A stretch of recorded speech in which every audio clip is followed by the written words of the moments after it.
Il y a quelque chose que presque personne ne remarque, mais qui définit silencieusement chaque décision que vous prenez, chaque réaction que vous avez, chaque peur qui vous paralyse. C'est cette voix qui murmure quand vous êtes silencieux, qui vous juge quand vous vous trompez, qui vous harcèle quand vous essayez de vous reposer. Cette voix dans votre tête qui parle sans arrêt. Peut-être ne vous êtes-vous jamais vraiment demandé qui me parle tout le temps, car si vous vous arrêtez, ne serait-ce qu'une seconde, vous vous rendrez compte que vous n'avez pas choisi d'entendre cela. Vous n'avez pas demandé à cette pensée d'apparaître. Et pourtant, elle est là, présente, envahissant votre espace intérieur comme si elle avait le droit d'exister en vous. La plupart des gens passent leur vie entière à croire que cette voix est leur propre identité. Que penser, c'est exister. Que contrôler ses propres pensées est un signe de force. Mais, et si c'était exactement le contraire? Et si, justement quand vous pensez être en contrôle, c'est là que vous êtes le plus prisonnier? Et si ce sentiment de maîtrise de soi était une illusion créée par un mécanisme beaucoup plus ancien, plus automatique et plus enraciné que votre volonté consciente ne peut atteindre? C'est là que commence la véritable libération. Mais pour cela, vous devez être prêt à remettre en question ce qui, jusqu'à présent, semblait incontestable. Avez-vous déjà eu une pensée qui vous a mis mal à l'aise, comme si elle ne faisait pas partie de vous? Un souvenir qui est apparu de nulle part, une critique interne qui a surgi alors que vous vouliez simplement vous reposer. Ces événements ne sont pas aléatoires, ils ont une origine, ils ont un but, et souvent, ce but n'est pas votre bien-être. Ce que nous appelons l'esprit, la plupart du temps, est une répétition déguisée de la vérité. Ce sont des échos du passé, de douleurs anciennes, de voix que nous avons entendues quand nous étions enfants, de peurs que nous avons héritées de nos parents, de la société, de la culture. L'esprit ne crée pas, il reproduit, il interprète, il protège. Et ce faisant, il vous emprisonne souvent, parce qu'il croit que vous protéger est plus important que de vous laisser grandir. Cette voix intérieure qui vous dit que vous allez échouer, que vous allez être jugé, que vous n'êtes pas à la hauteur, n'essaie pas de vous faire du mal. Elle essaie de vous protéger. Mais cette protection a un prix élevé. Vous devenez l'otage d'un modèle qui n'a jamais été le vôtre. L'esprit veut prévoir le pire pour vous épargner la douleur. Mais, ironiquement, elle devient elle-même la source d'une douleur constante. Car vivre en essayant d'éviter la souffrance est en soi une souffrance permanente.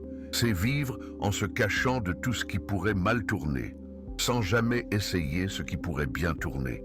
C'est comme marcher dans un champ ouvert avec un énorme bouclier et ne jamais sentir le vent sur son visage. À un moment donné, vous devrez faire un choix, continuer à nourrir cette voix ou commencer à observer. Car lorsque vous observez, sans réagir, sans juger, sans essayer de contrôler, quelque chose change. Vous vous éloignez un peu de la tempête. Vous réalisez que ce n'est pas vous, qu'il y a un espace entre vous et vos pensées. Et dans cet espace réside la liberté. La liberté de ne pas croire tout ce que vous pensez. La liberté de ne pas réagir automatiquement à chaque peur qui surgit. La liberté de choisir consciemment au lieu de répondre par réflexe.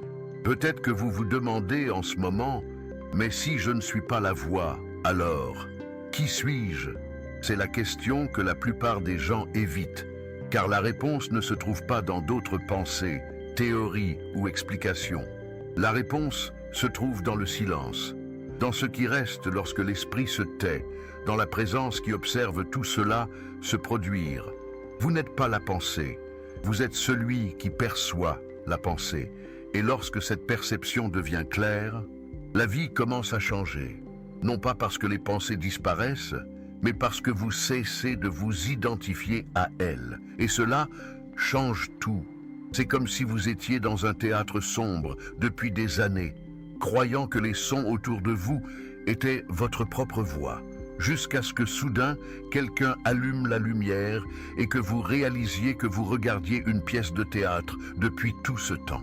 La pièce continue, mais maintenant vous savez que vous êtes le spectateur, pas le personnage. Et avec cette conscience vient une paix qui ne dépend pas des circonstances, une lucidité qui vous protège des pièges de la peur, et un nouveau courage pour vivre de manière plus authentique, plus libre, plus vraie. D'ailleurs, si ce contenu vous touche d'une manière ou d'une autre, s'il a du sens pour vous, profitez-en maintenant et inscrivez-vous ici sur la chaîne. Nous partageons souvent ce genre de réflexion. Et peut-être que suivre cela de près vous aidera à vous reconnecter avec vous-même dans les moments où tout semble perdu. Si cela a du sens pour vous, inscrivez-vous. Ce sera bien de cheminer ensemble, car le chemin de la connaissance de soi peut parfois être solitaire, mais il n'est pas nécessaire de le parcourir seul. Avez-vous déjà remarqué que cette voix ne se contente pas de commenter ce qui se passe, mais anticipe, juge, dramatise, compare, invente des histoires entières en quelques fractions de secondes? Elle vous dit que vous n'auriez pas dû dire cela, que les gens vont vous trouver bizarre, qu'ils vous abandonneront si vous montrez qui vous êtes vraiment. Et vous la croyez, vous ne la remettez pas en question, vous obéissez parce que vous avez grandi en entendant cette voix, parce qu'elle vous semble familière, mais familier n'est pas synonyme de vrai. Et voici la clé que beaucoup ignorent. Le fait qu'une pensée semble être la vôtre ne signifie pas qu'elle l'est. L'esprit est un répétiteur de schémas, et beaucoup de ces schémas ont été formés lorsque vous étiez encore enfant, avant même que vous ne soyez conscient de ce qui se passait. Vous avez absorbé des peurs qui n'étaient pas les vôtres. Vous avez appris à vous taire pour ne pas être rejeté, à faire plaisir pour ne pas être puni, à cacher votre douleur pour ne pas déranger. Et tout cela a été stocké dans votre subconscient comme si c'était une vérité absolue. Aujourd'hui, lorsque vous avez envie de vous exprimer et que la voix vous dit que ce n'est pas sûr, ce n'est pas de l'intuition. C'est un écho du passé. C'est votre subconscient qui essaie de vous protéger sur la base d'un traumatisme qui n'est peut-être même plus pertinent. Mais votre corps ne le sait pas, votre esprit non plus. Alors il déclenche des pensées automatiques, une prudence excessive, des critiques internes, des schémas d'autosabotage déguisés en bon sens. Et plus vous écoutez cette voix, plus vous croyez qu'elle est vous, jusqu'au jour où vous vous réveillez étouffé, vide, fatigué de vous sentir prisonnier de vous-même, comme s'il y avait un imposteur qui habitait votre propre esprit. Et la vérité, c'est qu'il y en a un imposteur créé par des années de conditionnement, de douleurs refoulées et de croyances déformées. Mais maintenant, pour la première fois, vous commencez à voir, vous commencez à entendre cette voix avec d'autres oreilles, vous commencez à vous poser des questions. Et c'est le premier pas vers la véritable liberté. Car lorsque vous reconnaissez que vous pouvez observer la pensée sans vous confondre avec elle, quelque chose change. Vous commencez à réaliser qu'il y a une conscience plus grande derrière tout cela. Une présence qui ne réagit pas, qui contemple simplement. Une partie de vous qui n'a jamais été blessée, qui n'a jamais été rejetée, qui n'a jamais eu besoin de faire ses preuves. Et c'est à partir de cet espace que vous pouvez commencer à reconstruire votre relation avec votre propre esprit. Mais cela demande de la pratique, de l'attention, du courage. Cela exige que vous soyez prêt à sortir de l'automatisme, à cesser de vous identifier à chaque récit que votre esprit crée, à remettre en question la peur qui semble si logique, mais qui au fond n'est qu'un programme fonctionnant en arrière-plan. C'est comme s'il y avait deux voix en vous, celle de l'esprit conditionné et celle de la conscience éveillée. La première crie, exige, critique, la seconde observe en silence. Elle n'impose rien, elle montre simplement. Et dans ce contraste, vous commencez à remarquer quelque chose d'important. Le bruit, ce n'est pas vous. Le silence, c'est vous. Et lorsque vous commencez à habiter ce silence plus souvent, la voix perd de sa force. Elle parle encore, mais vous ne répondez plus de la même manière. Vous commencez à écouter comme quelqu'un qui écoute une vieille radio en arrière-plan.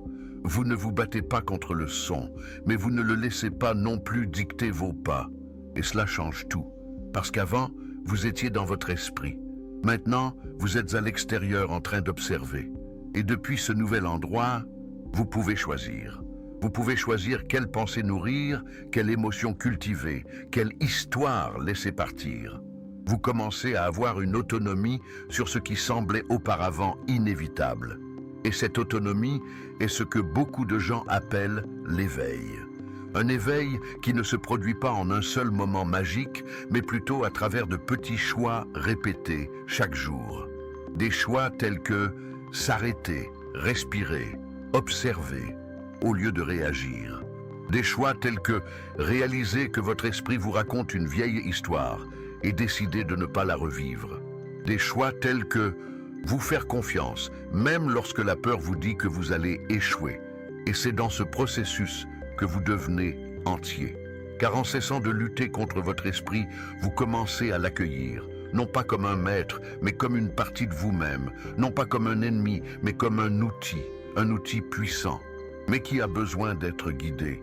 Et c'est vous qui donnez cette direction maintenant, pas la peur, pas le traumatisme, pas le passé. Vous, ce vous qui se réveille maintenant, qui lit ces mots et sent que, d'une certaine manière, elle vous attendait. Parce que peut-être vous ne savez même pas expliquer exactement ce qui se passe en vous. Mais vous savez que le moment est venu de changer quelque chose. Et si vous êtes arrivé jusqu'ici, je voudrais vous faire une invitation simple, mais profonde. Commentez ci-dessous. Je me sens comme ça, mais personne ne s'en rend compte. Écrivez cette phrase dans les commentaires. Pas seulement pour vous, mais pour tous ceux qui, comme vous, portent ce poids en silence. Parfois, voir que nous ne sommes pas seuls est déjà le début de la guérison. Et peut-être que votre commentaire est ce que quelqu'un avait besoin de lire aujourd'hui pour ne pas abandonner.